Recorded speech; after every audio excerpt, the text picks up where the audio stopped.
From Neural Newscast, this is Frederick Moore. We're following breaking news from the Middle East. And I'm Hannah Whitmore. The regional conflict reached a new stage on Saturday. Iranian-backed Houthi rebels officially claimed their first missile attack on Israel since the war began 1 month ago.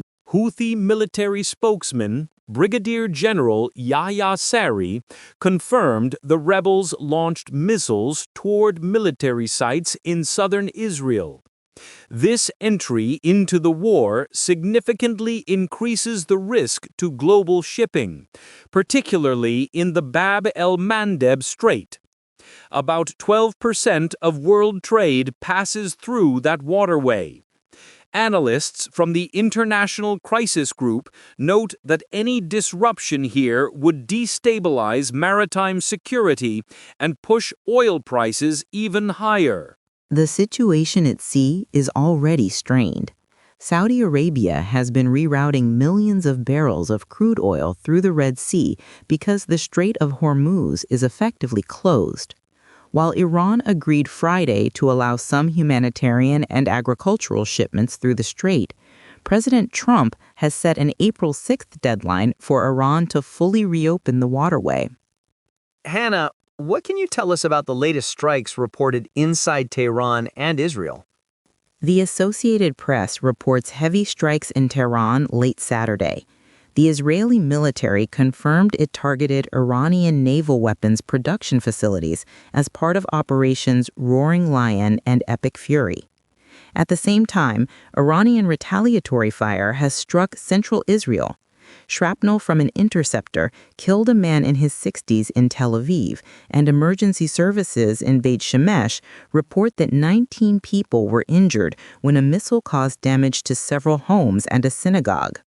The United States military footprint is also expanding rapidly. Some 2,500 Marines trained in amphibious landings have arrived in the region, along with 1,000 paratroopers from the 82nd Airborne.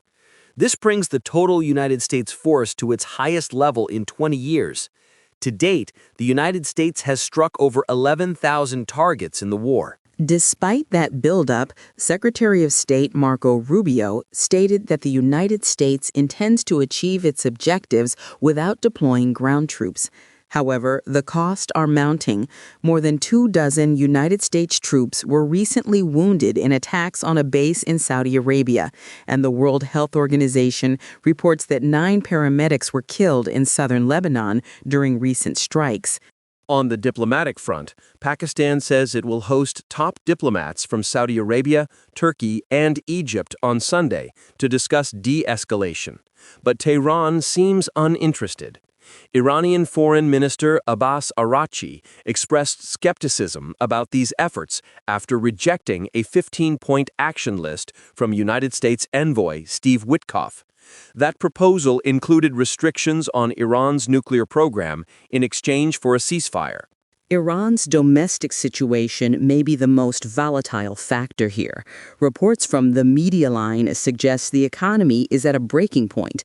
Over 40% of the population is living below the absolute poverty line, and economists warn the real rate across the country may have climbed above 60% as the war continues to drain resources.